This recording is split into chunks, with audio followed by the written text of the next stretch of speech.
अगर सत भक्ति हो तो फिर गुरु में मोह रहो, बच्चों में रहो, और गुरु का अपने बच्चों में होगा ही होगा संगत में, तो सारे इकट्ठे सतलोक चले जाएंगे। फिर यूं तो वो भी अच्छा और वो देख, दोनों नकली गुरु भी और शिष्य भी एक दूसरे का प्रेम आपस में बढ़ भी जाता है, क्योंकि आत्मा गुरु को भगवान रूप मानती है। फिर दोनों गधे बनेंगे इकट्ठे। अब इन नकली संतों के बारे में बताते हैं। देखण को पैसा नहीं छुए, गुप्त मिले नहीं छोड़े, गुरु भंडारा है तू नाम ले, मांग मांग धन जोड़े साधो, माया तजी ना जाई। लोग दिखावा तो त्यागी, और गुप्त मिल जा कति नहीं छोड़े। गुरु जी का भंडारा करेंगे, गुरु जी का भंडारा करेंगे, पैसे दो पैसे दो, गुरु भंडारा है तू नाम ले, मांग मांग धन जोड़े साधो, माया तजी ना जाई। कर्म संयोग मिले नहीं जब तक, तब तक कहाँ बैरागी, मिले न कर संतोष रहे मन, या तृष्णा पीछे लागी संतो। शिष्य समीप पुजावन हेतु, सो योजन चला जावे, हमें छोड़ मत और को मनियो, यो उपदेश दढ़ावे संतो, माया तजी ना जाई। फिर वो पाखंडी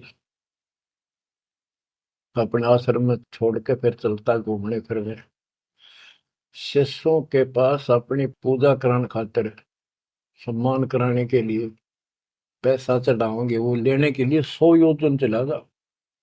और वहां जाके के उपदेश देता है कि मुझे छोड़ मत और को ना मानियो। यो सत्संग कर करता वहां। शिष्य समीप पूजावन हेतु, 100 योजन चला जावे, हमें छोड़ मत और को मानियो, यह उपदेश दृढ़ावे संतो, माया तजी ना जाओ। अब क्या बताते हैं? सोई त्यागी जो करे न इच्छा, मिले द्वेष न माने, वो है त्यागी जो कति नु चावे नहीं, और दान आ जा उसमें द्वेष नहीं माने, ले और ठीक ठिकाने लावे। सोई त्यागी जो करे न इच्छा, मिले द्वेष नहीं माने, कहे कबीर सुनो वही साधो, माया झूठी जाने। बच्चों, माया का अर्थ आपको बता दिया। माया का मूल अर्थ है काल का जाल, माया जाल, धोखा। तो किसी रूप में भी है, संतान रूप में है, संपत्ति रूप में है, कहीं कार कोठी रूप में है, पति पत्नी रूप में है। यानी एक दूसरे को ऐसे बांध रखा है, इसमें फंसा रखा है। अब अमर ग्रंथ की अमर वाणी में माया के अंग की कुछ वाणी सुनाता हूं। अब आपको आसानी से समझ में आती चली जाएंगी। अब आदि माया, दुर्गा शेरा वाली को भी माया कहा है, और इसने इस काल की व्यवस्था बनाए रखने के लिए यो माया जाल फैला रखा है।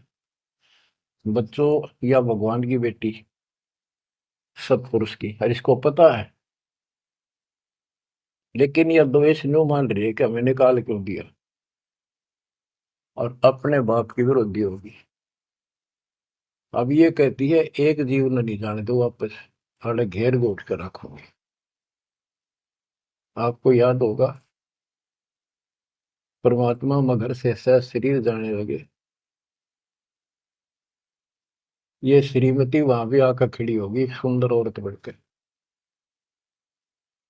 इनको पता लग जाता है यू भक्ति करके ऊपर को जाएगा, इस एक ब्रह्मांड की संरचना का इनको भी पूरा ज्ञान नहीं है। इसमें गुप्त स्थान है जहां पर मिनी सतलोक, वहां इतनी उसकी बाउंड्री पे इतनी शक्ति है जैसे लक्ष्मण रेखा में थी। ये तो सामान्य बात बताता हूँ, तो उधर ये जा ही नहीं सकते। वहां केवल सतगुरु अंश और परमात्मा ही जा सकते हैं। तो उनको ये पता है कि कुछ आत्माएं ऐसी जो अच्छी भक्ति करके उधर चली जाती है इस ब्रह्मांड में ही वो, इनको इतना भी ज्ञान है। इसलिए भगवान के सामने आकर खड़ी होगी कि मैं आपसे शादी करूंगी, आप जैसा मैंने कोई इंसान नहीं देखा। आपने फिर सुनावांगे वो वार्ता इनकी। और आखिर में भगवान से जब हार गई और चली गई मुंह फेर के। अब क्या बताते हैं, गरीब ऐसी माया मोहिनी बरम सरीखा खेल, सतगुर शरण उबरे जाकी बंकी हेल। इस माया से जो बचा है सतगुरु कबीर साहब की शरण में ही बचा। गरीब ऐसी माया मोहनी मोहा सकल जिहान, इस माया की जाड़ में आए चतुर सुजान। गरीब ऐसी माया मोहिनी छोड़े हाडन गूढ़, चार गोत हिंदू रखे मुसलमान को दूध। कहते हैं कबीर साहब बताते हैं कि ये किसी ने नहीं बख्शा है, सबको फंसा कर रखती है। जैसे सच्ची सच्ची एक परंपरा बना रखी है लोगों ने कि भी चार गोत्र छोड़ कर बेटी का ब्याह करते हैं, और मुसलमान धर्म में केवल अपनी माँ का दूध छोड़ते हैं, चाचे ताऊओं की लड़कियों से शादी करते हैं।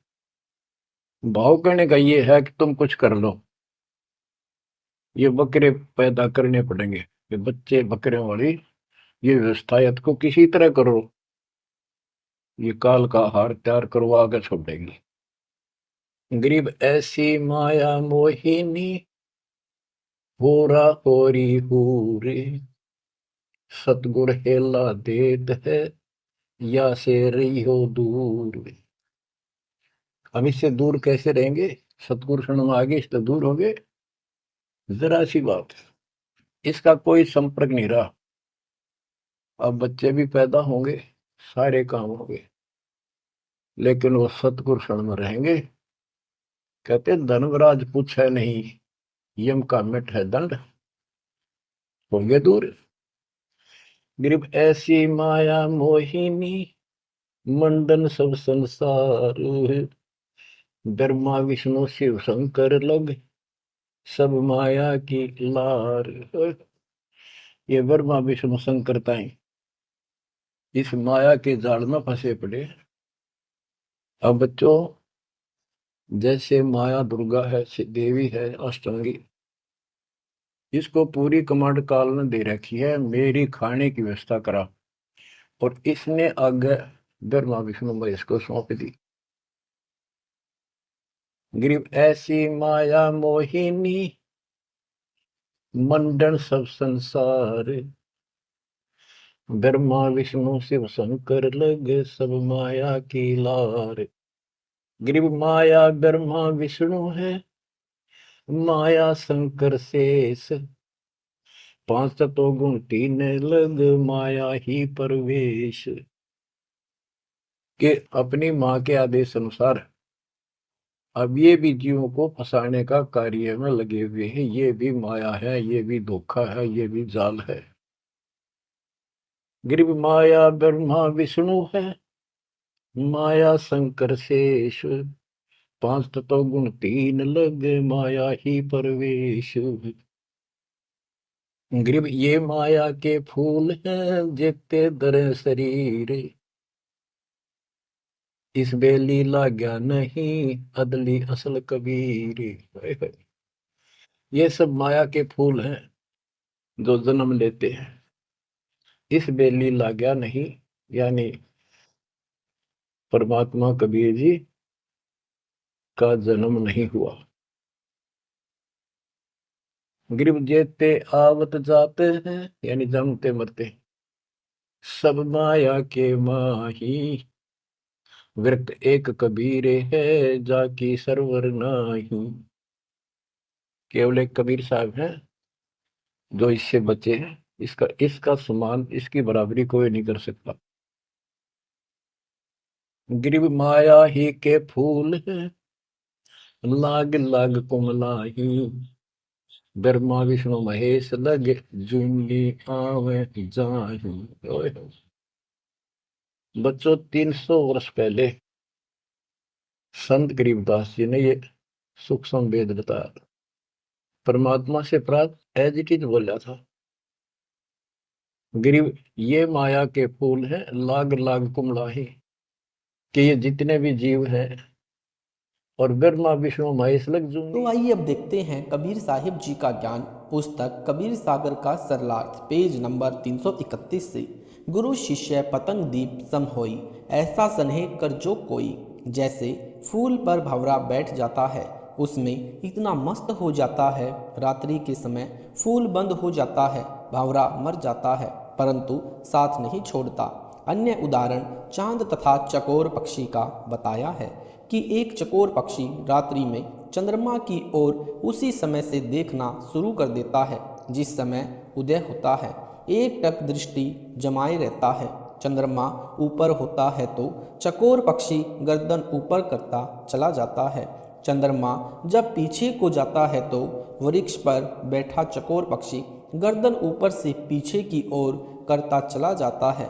एक पल भी चंद्रमा से नजर भी नहीं हटाता। कई बार वृक्ष से गिर जाता है, उसकी गर्दन टूट जाती है, फिर भी पृथ्वी पर पड़ा पड़ा भी चंद्रमा से दृष्टि नहीं हटाता। कई बार अंधेरी कृष्ण पक्ष की रात्रि में अग्नि के अंगारे को उदय होता चंद्रमा जानकर चोंच में भर लेता है, जीभ जल जाती है, मर जाता है, अंगार को छोड़ता नहीं है। ऐसा प्रेम गुरु के प्रति शिष्य का होना चाहिए, तब परमात्मा प्राप्त होता है। चकोर पक्षी को चांद से कुछ मिलना भी नहीं होता, फिर भी फिदा हो जाता है। गुरु से अनमोल पदार्थ सत्य भक्ति तथा परमेश्वर मिलता है। इस सौदे में हानि तो है ही नहीं।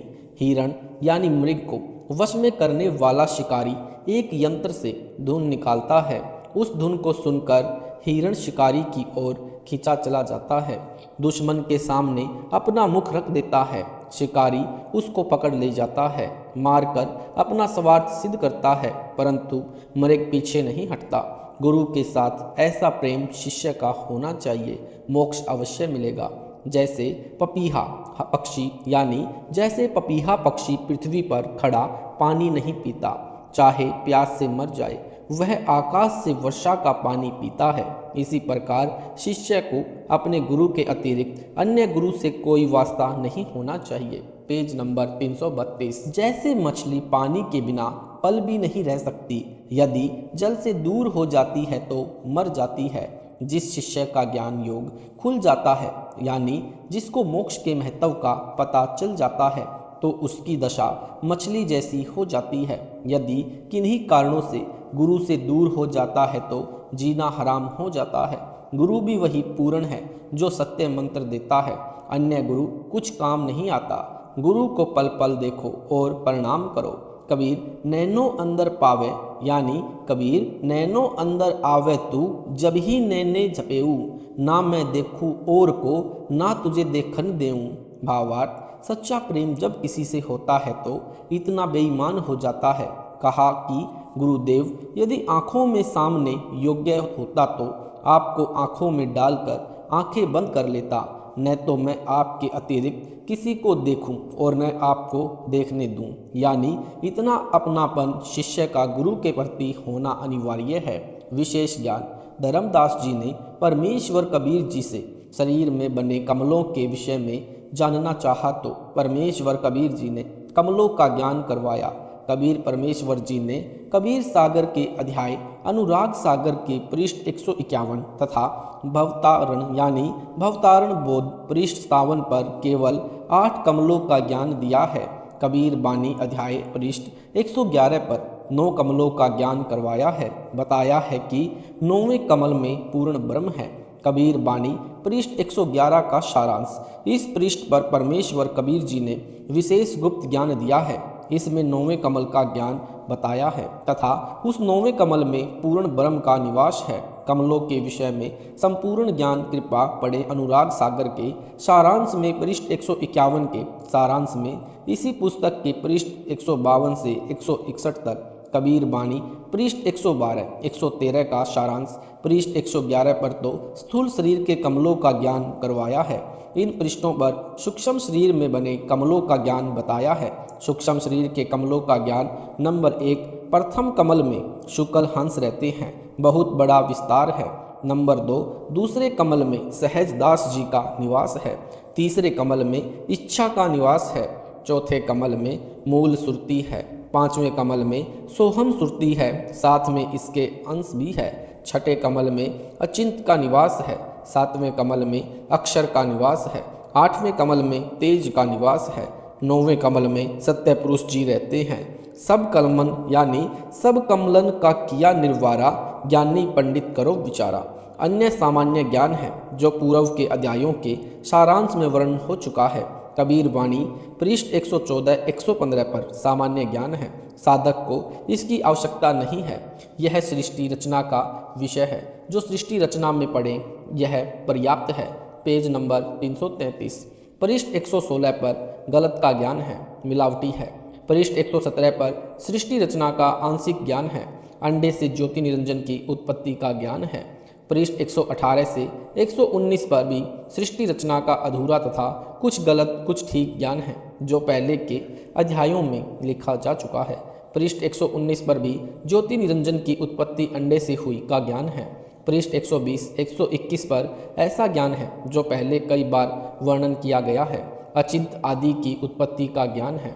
पृष्ठ 122 123 में सृष्टि रचना का अंश है। संपूर्ण सृष्टि रचना पृष्ठ 625 पर पढ़ें। पृष्ठ 124-25 पर सामान्य ज्ञान है। पृष्ठ 124 पर कबीर बानी में लिखा है कि धर्मदास जी ने नाम के प्रताप को जानने की जिज्ञासा की, जिसके बल से सत्यलोक में जा सके। परमेश्वर कबीर जी ने बताया कि पृथ्वी लोक से सतलोक तक जाने के रास्ते में 7 शून्य यानी खाली स्थान है और प्रत्येक शून्य के पहले और बाद में कुल 10 लोक हैं। 7 शून्य 10 लोक प्रमाणा, अंश जो लोक लोक को शाना। 9 स्थान है 10वां घर साचा, ते ही चढ़ी जीव सब बाचा। शोरा शंख पर लागी तारी, ते ही चढ़ी हंस भय लोक दरबारी। भावार्थ, पृथ्वी लोक तथा स्वर्ग लोक के बीच में खाली स्थान है। एक ब्रह्मांड में ब्रह्म लोक है। शेष सर्वलोकों का एक समूह बनाया है, जैसे पृथ्वी लोक, स्वर्ग लोक तथा 7 पाताल लोक, श्री विष्णु जी लोक यानी श्री शिव लोक, श्री ब्रह्मा लोक, 88,000 पुरियाँ यानी खेड़े, यह एक समूह है। ब्रह्म लोक और समूह के बीच में एक सुन है। दूसरी सुन ब्रह्म लोक के चारों ओर है। तीसरी सुन 5 ब्रह्मांडों के चारों ओर है। चौथी सुन 20 ब्रह्मांडों के चारों ओर है। पांचवी सुन काल ब्रह्म के 21 ब्रह्मांडों के चारों ओर है। छठी सुन अक्षर पुरुष के निज स्थान, जिसे अक्षर पुरुष लोक कहा जाता है, जो एक ब्रह्मांड में है। अक्षर पुरुष का ब्रह्मांड एक संख्य ब्रह्मांडों का है। अक्षर पुरुष ने एक ब्रह्मांड अपने लिए रखा है। शेष 6 महाब्रह्मांडों में 6 संख्य ब्रह्मांडों को घेरा है, जो अक्षर पुरुष का निजी ब्रह्मांड है। उसके और भंवर गुफा के बीच में छठी सुन है। 7वीं सुन अक्षर पुरुष के लोक यानी 7 संख्य ब्रह्मांडों का क्षेत्र और सतलोक के बीच में है। इस प्रकार 9 स्थान यानी मुकाम है। 10वां लोक सत्यलोक है, जिसको सच्चा लोक कहा है। 9 स्थान कौन से हैं? 9 स्थानों तथा सतलोक का ज्ञान। जीव पृथ्वी लोक पर विराजमान है। भक्ति की कमाई इन्हीं 2 यानी पाताल तथा स्वर्ग लोकों में नष्ट करता है। पाताल लोक स्वर्ग लोक में फंसा है, यहाँ से निकलना है। ये 2 लोक 2 स्थान, फिर तीनों देवताओं के लोक, ब्रह्मा लोक, विष्णु लोक, शिव लोक व दुर्गा का लोक, ये 4 स्थान, फिर ब्रह्म लोक, यह 1 स्थान। कुल स्थान ये हैं, यानी 2 + 4 + 1 7 स्थान ये हैं। फिर 21वां ब्रह्मांड जो काल ब्रह्म का निजी स्थान है, वह 8वां मुकाम है तथा अक्षर पुरुष का लोक, ये कुल 9 स्थान यानी मुकाम है और 10वां लोक सतलोक है। इस प्रकार ये 10 मुकाम हैं। शरीर में बने कमलों में भी यही व्यवस्था है। एक पाताल लोक में गणेश का लोक है। नंबर 2, उसके पश्चात ब्रह्मा सावित्री का लोक। नंबर 3, विष्णु तथा लक्ष्मी का लोक। नंबर 4, फिर महादेव तथा पार्वती का लोक। नंबर 5, दुर्गा का लोक। नंबर 6, त्रिकुटी स्थान स्वर्ग के अंदर है। नंबर 7, सातवां काल ब्रह्म लोक है। अन्य 2 लोक ऊपर हैं। पेज नंबर 334, ज्योति निरंजन का निज स्थान तथा अक्षर पुरुष का निज स्थान पृथ्वी लोक को इसलिए नहीं गिना जाता कि यह रास्ते में नहीं आता, यहाँ से जीव प्रस्थान करता है। 10वां सत्य पुरुष का लोक सतलोक है। पृष्ठ 125 पर 16 लोकों का ज्ञान है। यह सतलोक के अंदर द्वीप हैं जो 27 द्वीपों से भी भिन्न हैं। इनमें परमेश्वर के वे वचन पुत्र तथा उनका परिवार रहता है जो सृष्टि प्रारंभ में 16 वचनों से उत्पन्न किए थे। सृष्टि रचना में पढ़ें इनकी उत्पत्ति तथा नाम। इस पृष्ठ पर यह भी स्पष्ट किया है कि भजन यानी नाम जाप के प्रताप से सब द्वार खुलेंगे, यानी प्रत्येक कमल से मार्ग मिलेगा तथा लोकों के द्वार यानी दरवाजे खुलेंगे। पाताल पांजी से जीव उबारा, भजन प्रताप से उधरे द्वारा। कबीर वाणी पृष्ठ 126 से 129 का सारांश। इन पृष्ठों पर अचिंत तथा अक्षर पुरुष के द्वीपों में जाकर ज्ञान देने का प्रकरण है जो काल ब्रह्म के लोकों में रहने वालों को जानना आवश्यक नहीं है, क्योंकि यह ज्ञान है जो उच्च स्तर का है। काल जाल में फंसे प्राणियों को जो आवश्यक है उसका खुलासा यानी स्पष्टीकरण किया जाएगा। यह ज्ञान सतलोक में बने लोकों में रहने वालों के लिए आवश्यक है। पृष्ठ 130 से 131 पर सामान्य ज्ञान है। कबीर वाणी पृष्ठ 132 से 137 का सारांश। इन पृष्ठों में 12 पंथों का ज्ञान है। यह विस्तृत जानकारी इसी पुस्तक कबीर सागर का सरलार्थ में ज्ञान सागर के सारांश में पृष्ठ 88 से 91 पर पढ़ें। कुछ संक्षिप्त जानकारी लिखता हूँ। कबीर वाणी के पृष्ठ 132 से 133 पर स्पष्ट है। धर्मदास जी ने परमेश्वर कबीर जी से प्रार्थना की कि हे परमेश्वर, धर्मदास विनती अनुसारी, पायो बोल वचन में हारी, मैं तारो और तरे हमारी शाखा, और पिछले सभी पुरखा। भावार्थ, धर्मदास जी ने कहा कि हे प्रभु, मेरा मोक्ष हो और मेरी 42 पीढ़ी की सब शाखाओं की जीवों का मोक्ष हो तथा पिछले जो पहले दादा पर दादा हैं वे भी पार हों।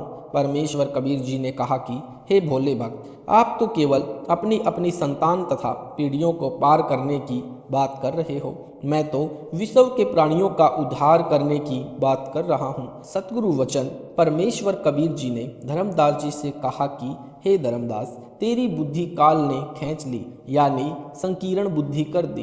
तूने क्या मांगा कि मेरे वंश के पहले और आगे वाले पार हो जाएं, ऐसी कृपा करो।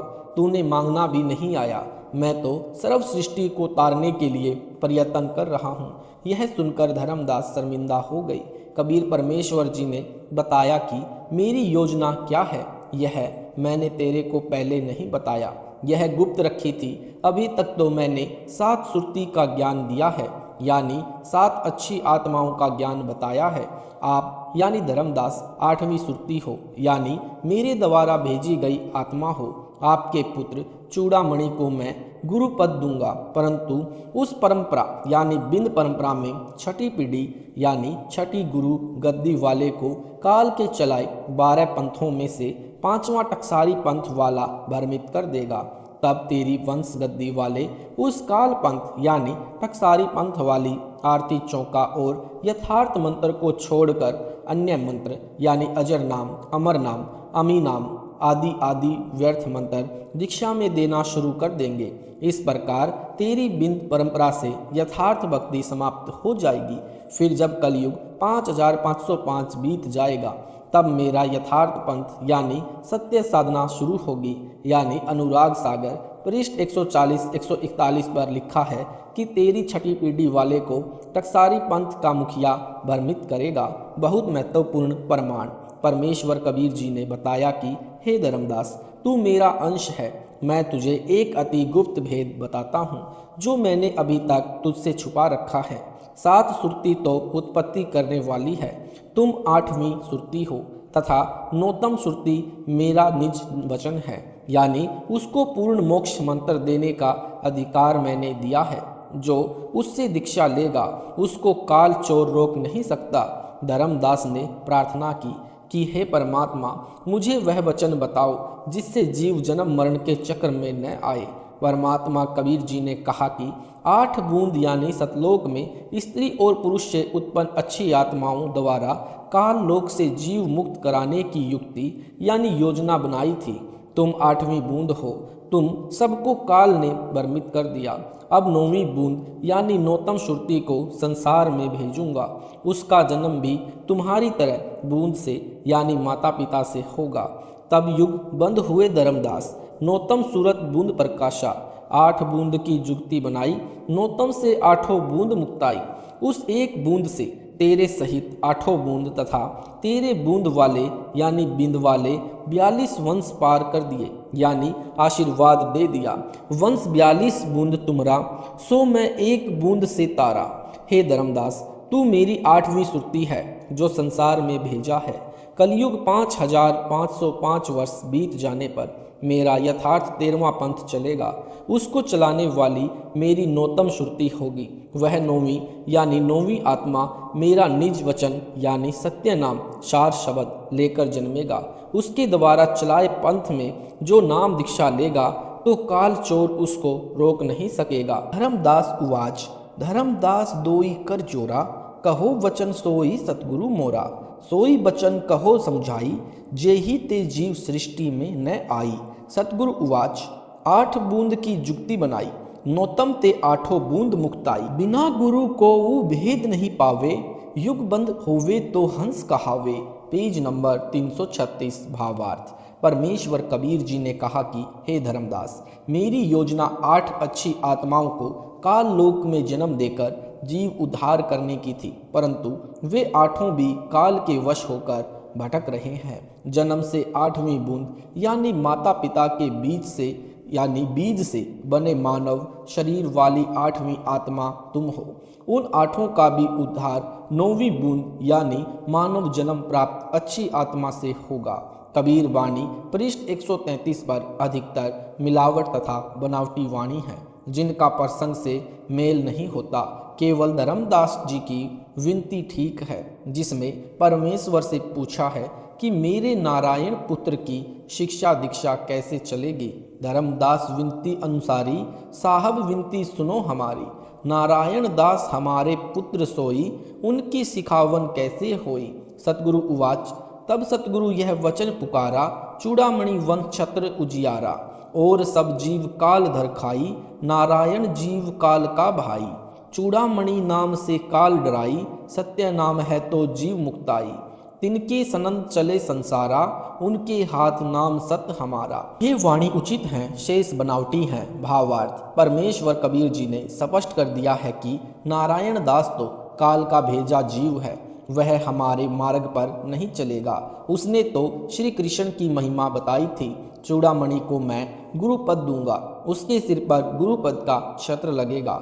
अनुराग सागर के पृष्ठ 140 पर स्पष्ट किया है कि चूड़ामणि की परंपरा भी भ्रमित होकर काल जाल में रह जाएगी। उपरोक्त वाणी में यह भी स्पष्ट कर दिया है कि यदि गुरुपद पर विराजमान के पास सतनाम है तो जीव मुक्त होंगे। उनकी सनद यानी प्रमाणिकता संसार में मुक्ति के लिए मान्य होगी। उनके हाथ में हमारा सत शब्द भी रहेगा, अन्यथा न गुरु का मोक्ष होगा न अनुयायियों का। सतनाम तथा सार शब्द चूड़ामणि जी के पास नहीं था, वह तो अब तक यानी सन 1997 तक छुपा कर रखना था। कबीर वाणी पृष्ठ 134 का सारांश। कबीर परमेश्वर जी ने पृष्ठ 134 पर अंकित अमृत वाणी में स्पष्ट किया है कि चूड़ामणि से तेरे बिन यानी पीढ़ी का पंथ चलेगा। यह मेरी उत्तम आत्मा है, परंतु आगे तेरे पंथ में यानी कबीर जी के नाम से चले 12 पंथों में प्रथम पंथ में विरोध चलेगा। 6ठी पीढ़ी के पश्चात काल साधना शुरू हो जाएगी। यह पंथ भी काल पंथ ही होगा। 13 पंथों का मुखिया कैसा होंगे यानी प्रथम वंश उत्तम यानी यह चूड़ामणि जी के विषय में कहा है। दूसरा वंश अहंकारी यानी यह जागूदास जी हैं। तीसरा वंश प्रचंड यानी यह सूरत गोपाल जी हैं। चौथा वंश बिरहे यानी यह मूल निरंजन पंथ है। नंबर 5वां पंथ 5वां वंश निद्रा यानी यह टकसारी पंथ का मुखिया है। Page number 337। छठा वंश उदास विरोध यानी यह भगवान दास जी का पंथ है। 7वां वंश ज्ञान चतुराई यह सतनामी पंथ है। 8वां वंश द्वादश पंथ विरोध यानी यह कमाल जी का कमालिय पंथ है। 9वां वंश पंथ पूजा यानी यह राम कबीर पंथ है। 10वां वंश प्रकाश यानी यह परम धाम की वाणी पंथ है। 11वां वंश प्रकट पशारा यानी यह जीवा पंथ के विषय में है। 12वां वंश प्रकट होए उजियारा यानी यह संत गरीबदास जी गांव छुड़ानी जिला जज्जर प्रांत हरियाणा वाले के विषय में है। 13वां वंश मिटे शकल अंधियारा यानी यह रामपाल दास के विषय में है, जिसको नौतम सुरती कहा है। शवसम वेद बोध पृष्ठ 155 पर भी 12 पंथों के नाम लिखे हैं। लिखा है, जब 13ही पीढ़ी चली आवे मुक्ता मणि तब ही प्रकट आई। धर्म कबीर होवे प्रचारा यानी धर्म कबीर होए प्रचारा जहाँ तहाँ सतगुरु सुयस उचारा। कबीर बानी पृष्ठ 135 पर अधूरा तथा मिलावटी ज्ञान है। कबीर बानी के पृष्ठ 136 137 का सारांश है। सत साहिब जी, अगर आपको वीडियो अच्छा लगा है तो वीडियो को ज़्यादा से ज़्यादा लाइक करें, शेयर करें, कमेंट करें। ऐसे ही वीडियो देखने के लिए यूट्यूब पर हमारे चैनल सतलोक संत रामपाल जी महाराज चैनल को सब्सक्राइब करें, जिससे अगली वीडियो का नोटिफिकेशन सबसे पहले आपको मिल सके।